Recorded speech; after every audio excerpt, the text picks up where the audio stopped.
Hello, everyone. Welcome to this Denham Good Logistics podcast. I'm Adam, Head of Sustainability for Denham Good Logistics. Today is all about carbon footprint reporting, and I'm pleased to be welcomed in this glamorous studio by Andrew from our independent carbon footprint consultancy who works very closely with us. Andrew, welcome. And great to have you here. Thank you for joining us. Just give us a bit of an introduction about ClimatePartner and the work that you folks do. Yeah, fantastic. Well, firstly, thank you so much for having me here today. It's a real pleasure to be here in these wonderful studios. So a bit about ClimatePartner. We are a climate action consultancy that helps organizations measure their emissions, but also build those tailored decarbonisation plans and turn that ambition into measurable action. So we combine software with our experts to ensure that whatever you're trying to do within the net zero world, within the decarbonisation world, we're there to support you. So we know from the logistics industry, carbon reporting has never been more important and prevalent. Just to take a step back from carbon reporting just for a second, sustainability has, it feels, shifted from being this structured, ad hoc, nice to have, to something a bit bigger. Can you just tell us a bit more about how the market has shifted?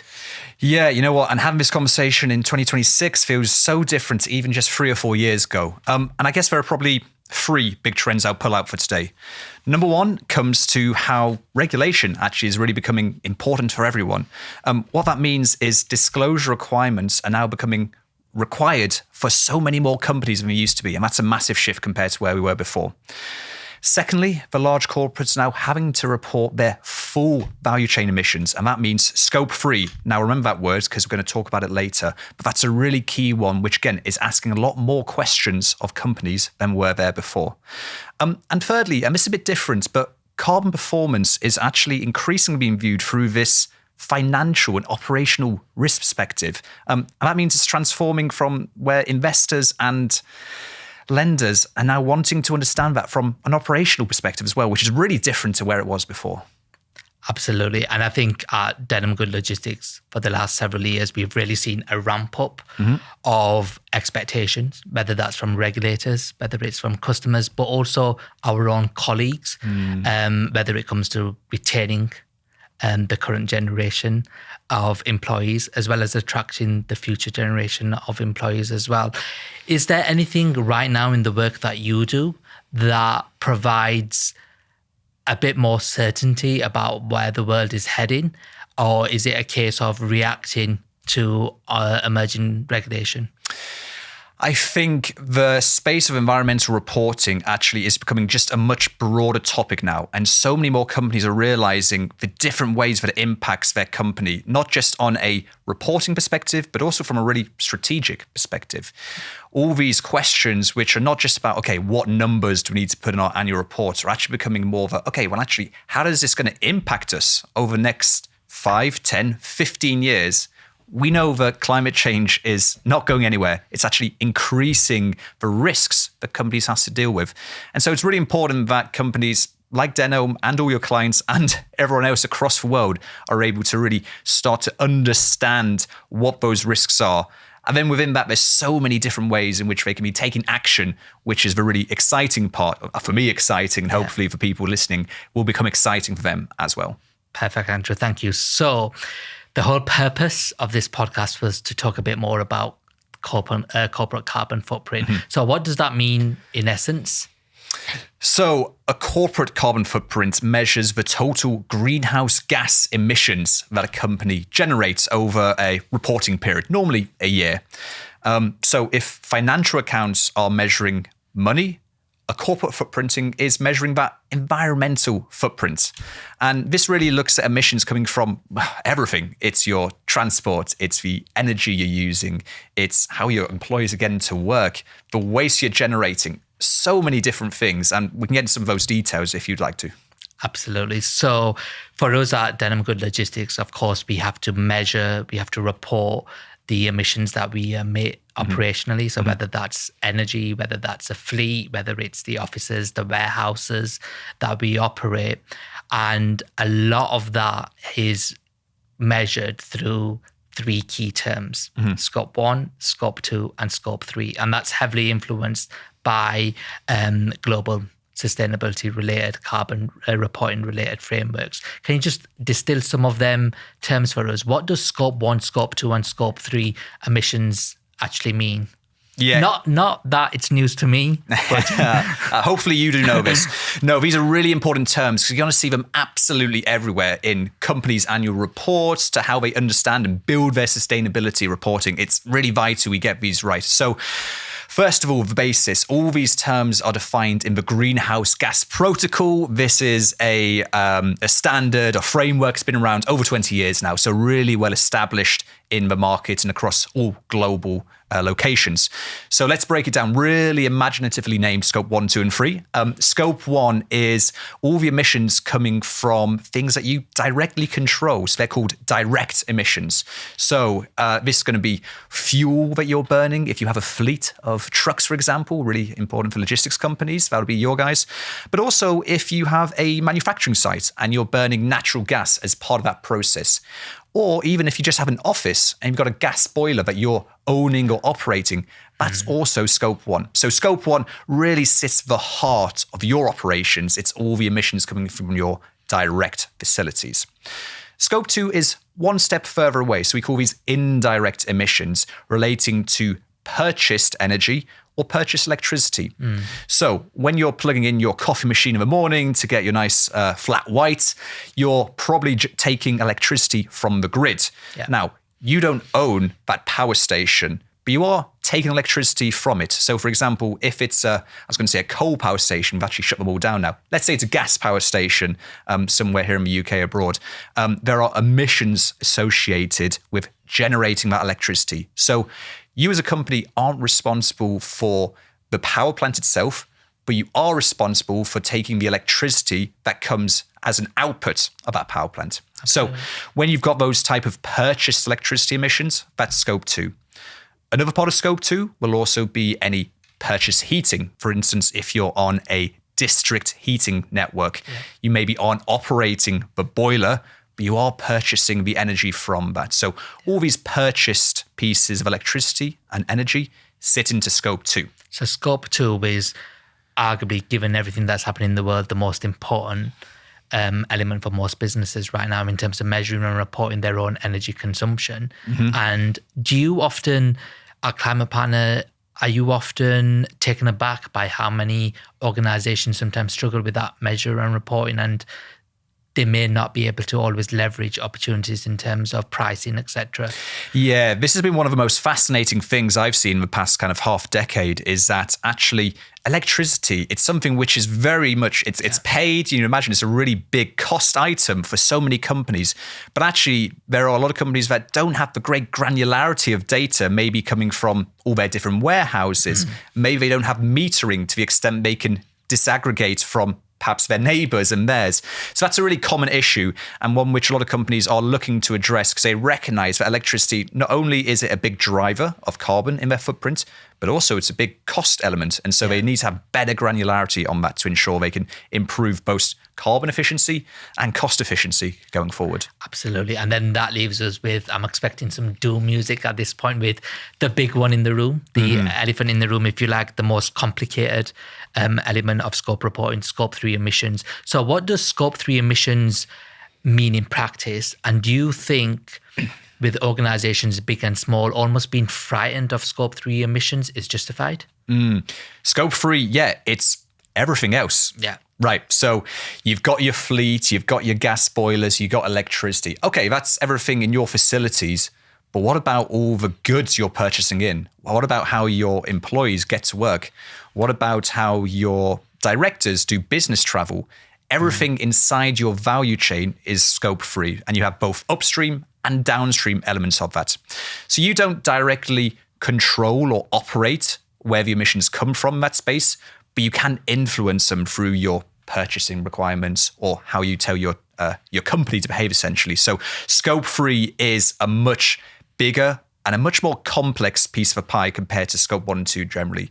And so, yeah, there is this legacy that companies have really focused on their Scope 1 and 2 and have put Scope 3 off to another time. That's a bit scary. Yeah. I'm not sure how to start that. The reality is, just because something is inherently complex doesn't mean that you shouldn't not do anything about it, right? And given what we were saying earlier about how regulation is now actually tightening and suppliers and your clients are getting more interested in this, it's really important that companies start taking action on their scope 3 as soon as possible. A really, really good point there. And in terms of taking that action, so at Denham Good Logistics, we measure and we report our scope emissions. And with scope 3 for us, it's a case of working with you folks, trying to generate the emissions that are attributable to, for instance, a shipment that we may book, whether that's by sea, air, road, rail, etc. Behind the scenes, let's say, for instance, I have a customer or an internal stakeholder that wants that final output of how many emissions are attributable to a shipment that we make, that would fall under scope 3. What is the work that goes on at ClimatePartner in order to measure that, number one, but then also to report that? Yeah, well, you can talk about logistics, but it's really the principles the same for all parts of carbon accounting. Number one, you really have to define what your boundaries are. So what are you actually trying to measure? When we talk about transportation and logistics, okay, what part of the leg are you actually responsible for? What part of the leg are you trying to collect that data for? So number one, defining that boundary, that's the most important step. Once you have defined that boundary, it then gives you insight to actually then collect suitable data. Now, when we talk about suitable data, that could be what you mentioned. Okay, what's the weight of the goods? How far is it traveling? What is the mode of its traveling? Is it by train or is it by private jet? There's some emission differences there, as you might imagine. Absolutely. And then even within that, there are so many different levels of data you can collect there. From the lowest quality or lowest precision side, you've got spend data, right? And so this is where, we spent 100 quid moving this from one place to another. What's that in emissions? It's like, okay, I can take a stab, but it's not going to be particularly accurate because we have to use really high-level industry average data. If you can tell me, great, we've moved 2.5 tons in a 40-ton HV truck using diesel at a 50% load factor. Hey, you know what? I can get pretty accurate on that. And so really understanding what activity data you can collect is really important. Final step, once you've got all that data, we then transform that into emissions. We do that using something called emission factors. So these are the magic sauce which we plug into this pretty simple formula to get an emission output at the end there. These emission factors come from a wide range of sources. We use internationally recognized databases. DEFRA or DESN actually have a really a well-renowned set of data, which we use a lot of. And I recommend anyone to go take a look at. If you want to go nerd out, we've got a fantastic spreadsheet they release every single year and have done for many years now. And you can understand, okay, well, actually, what's this type of car versus this type of car or flights, for example. Perfect. And thank you for noting down some bedtime reading for everybody listening. You're welcome. And then in terms of, just to stick with scope 3 emissions, so many organizations such as ourselves, we use subcontractors, subcontractors that sometimes organizations may not have full operational control over. So when it comes to scope 3 emissions and people watching and listening today, what advice would you give to them about bringing the measurement and the reporting for such subcontractors to a path that is consistent, that is accurate, and then most importantly, reliable? Yeah, and this is where the scope 3 measurement becomes really interesting and actually starts to become not just about carbon reporting, but actually talks to those relationships you have with your suppliers, you have with your customers. And this is where those type of decisions come not just about reporting, but about strategic alignment, right? If it's really important for your customers to be doing that type of reporting, you need to ensure that actually perhaps contractually with all your subcontractors, hey, they need to get on board with this. Depending what size of company you are, obviously then talks to the resources you have to put towards that. So if you're a bigger company like Denham, actually, you've got a great position to play like, hey, this is really important for us. We're going to help you along that journey, essentially. But I think that's where the relationship is really important in ensuring that they understand what they should be doing and also why, right? Absolutely. So I think that's the really two key points I bring out there. Absolutely. And so what we've covered so far is essentially measurement and reporting, which is foundational to corporate carbon footprint related analysis. And then the next step is essentially optimization and using that insight, the trends, the analysis, the numbers, the stats that you folks are able to churn out at great speed, may I just say, and using that and utilizing it to make decisive, smart, greener, hopefully, decisions. So, for instance, for us, we're proud of the green energy contracts we've been able to secure. We use telematics and technology for route optimization for our fleet, etc. Our warehousing business continues to flourish in terms of efficiencies, and all of that plays a positive role in terms of the planet. What would you say to an organization where they are trying to grab that insight you're able to provide in terms of the measure and the reporting that they've done and turning that into somewhat more tangible into actions that they can benefit from themselves operationally and, dare I say, financially, but also make decisions that are better for the planet? Yeah.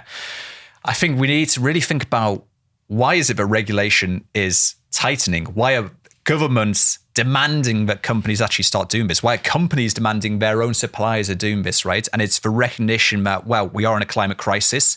And the first step of fighting that climate crisis is to understand, okay, where are the fires, right? If I have a burning inferno in one corner and a Wheeloo Tiddler in the other, okay, great, let's deal with the big stuff first. And this is where the measurement is so helpful, because it identifies, okay, what are your hotspots? I'll give an example, and this might be a bit controversial, but people often care a lot about, for good reasons, okay, what are the waste policies on certain sites? Now, if you're a big manufacturer, that does have a big impact. So that's really good too. But if you're an office, just, people working on computers, people are like, oh, great. Well, actually, you know what? We did install a recycling bin. So now that paper, which we were putting in the refuse, is now going recycling. Fantastic. That is good for the environment in and of itself. However, what's happening at the same time is their director is taking a private jet to the Seychelles twice a week for a business meeting. As you do. As you do. And you know what? It's the desire to do good is correct there. But what carbon accounting can do is shed that light on what's actually the big hitters when it comes to carbon emissions, and says, you know what? Great, keep doing that, but also have a think about this other side as well. So we recognize that companies have limited resources. We're in a financially constrained time for a lot of companies, right? There's a lot of challenges being put upon them. And this is just yet another thing they have to think about. But actually, as emission reporting gets tighter, and in the future, looking ahead, might become even tighter still, and there might be financial penalties depending what type of intensity you have there, there's a really strong incentive to decarbonize as soon as you can. And so that's the long-term perspective. In the short-term perspective, though, you're also talking about, well, customers are wanting this. You mentioned how much you've been working with your customers to understand, well, actually, you know what? We want to be shipping stuff from here to here, but what's the greenest way you can do it? Because whatever emissions you're producing as a logistics company is going into their footprint as well. And so this collaboration piece is so important. It always comes back to understanding what every part of that supply chain or every member of that value chain is trying to achieve. And so that's really where the data becomes really helpful. Now, I can go into some examples if you want some certain different companies, but I think that's where we always start off, regardless of what sector you're operating in. And no, that is really valid in the sense of holding yourself to account. That reporting, that measurement data provides that. In terms of, and you touched upon it lightly, decarbonisation. So would you advise your own clients, big or small, to grab as much data as they can that you're able to interpret and make grand plans? Or is it more of a procedural, a step-by-step of easing into what carbon reduction in reality would look like? There's no right way to do it. I think it so depends on what the appetite of the board of your company is, what the pressures are. What I've seen is that often this started as a bit of a pet project, perhaps for a certain member of the exec team, and they get pushed onto operations. Hey, operations, can you sort this out now? And now you've got operations people having to also do this extra reporting piece, like, oh my word, how do I do that now? The good shift is that actually companies are recognizing this is a field in its own right, and we're starting to embed that across all the different practices. So that's already shifting in how that's working. Now, when it comes to making those decarbonization plans, as I said, base it on, okay, what are your hotspots? Let's focus on those areas.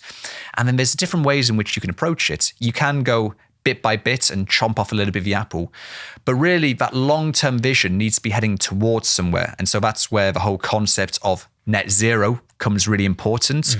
And within net zero, it's a really ambitious climate strategy for companies to go down. It's one we need all companies to go down, and they increasingly are. But there's different approaches to how you get there. So you have the top-down approach, which says we are going to reduce emissions by 90% by 2050. Wow, fantastic. That is wonderful. That's what the world needs. A 90% emission reduction, though, sounds quite challenging because, I'm trying to grow my business. Okay, that's the top-down approach. The other way, or the way we should combine it, is that bottom-up approach. Yeah. Great. Long-term goal, 90% reduction. What am I going to do to get a 5% reduction in the next 5 years? What about a 20% reduction in the next 11 years, right? How can I start electrifying my fleet? How can I start electrifying my heat requirements? What policies do I need to be putting in place with my suppliers that when that new contract comes up for negotiation in 2 or 3 years, great, we've built into the contract that they need to be on a net zero journey as well. Yeah. So there's so many different levers you can be pulling all the way across the value chain and within your own operations. And I think having that kind of broader holistic view is really helpful, but you want to start with your big hitters first of all. No, absolutely. And I think for us, communicating them initiatives, communicating what them next steps are going to be and the milestones. So for us, our own sustainability strategy and overview is available on our website, and it covers some of them initiatives, them initial steps that we're taking, and then the initial steps we suspect and we hope, touch wood, come to fruition in the next 5 to 10 years operationally as well. Let me just add on that, actually, because I think that's a really important part you mentioned, because 90% emission reduction, I don't know how you're going to get there. I'll be really honest with you. I don't think anyone in the world knows exactly how most companies will get to net zero by 2050. But that's built into the models, actually. That's why we have these short-term targets, which say, great, we know what, we can do this by 2030, by 2035. And in order to bridge that gap to 2050, that's why it's important to start thinking about it now. If I look at agriculture, a lot of emissions associated with the actual growing of agriculture. There's no net zero barley right now. What does that even look like? Well, you know what? We need to do 10, 15 years of research to work out what that looks like. That's why we need to start planning that now. In logistics, exactly the same issue. Electrification or hydrogen, or pick your technology. I know there'll be a lot of strong feelings about the different technologies available. Not any of them are really viable in 2026 as we record this podcast right now. There are lots of things which are getting really close there, and it's so important to have that going forward. But it's a stepping stone process. Great, let's electrify or do what we can as we go along that journey. Yeah, no, absolutely. I'm not going to ask you mentioned 2050. I'm not going to ask you to get your crystal ball out and have a look all the way to 2050. But in the next 2 to 3 years, where do you think carbon reporting regulations going to get to? Where do you think the appetite for some of the stakeholders that are part of the entire ecosystem and influence it? So whether that's governments, whether it's local councils, whether it's business at large, where do you think their expectations are at this point for the next 2 to 3 years at least? So I'll start with your second question first. So when it comes to the councils and how the public sector is engaging with suppliers in their scheme there, they are setting out a lot of requirements, actually, that a lot of companies have to have a carbon reduction plan as part of their entire sustainability strategy, right? So this is recognizing that as a public sector, they have a large part to play here. They can really be setting the standards that companies and private companies have to be adhering to be able to supply to them. And so that's a really positive lever that the public sector are pulling there. When it comes to what I think is going to happen over the next kind of 5 years, I'll see 3 key things happening there. Number one is really greater digital integration. That means that carbon data is going to have to become embedded within operational data. These two worlds living separately, which is how it's been in the past now, is becoming increasingly not sufficient. It's too much effort perhaps to do all the counting if you don't have this greater integration.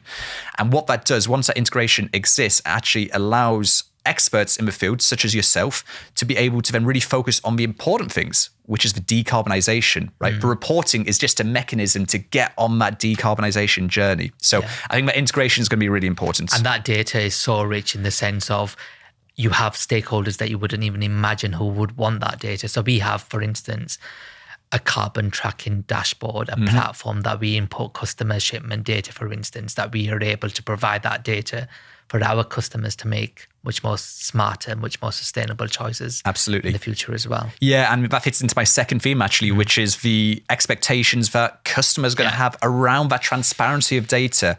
Scope 3 by definition is part of your value chain. And as more members of that value chain are looking into this space, as they get pulled into the regulatory world, they're going to be requiring your data. Yeah. So just because your scope 1 emissions of your fleet operating, just because they're your emissions that are in your operational control, they have a massive impact on all of your customers. And they're going to be knocking on your door saying, hello, Mr. Adam. Yeah. Show us your data. Absolutely. And so that transparency is really important, that you can stand behind it, that it's something that actually you can not only stand behind from a accounting perspective, but it becomes a selling point, right? You know what? Look how low our emissions are per ton kilometer delivered. That's a really strong point here. And I think that's what fits into the financial benefits of where this can actually lead us to. So I think that's a really important part which we haven't touched on yet. The third part is we mentioned about regulation, and we've talked about annual reports and annual accounts as well. Yeah. There's going to be a greater integration and alignment of carbon reporting and financial reporting.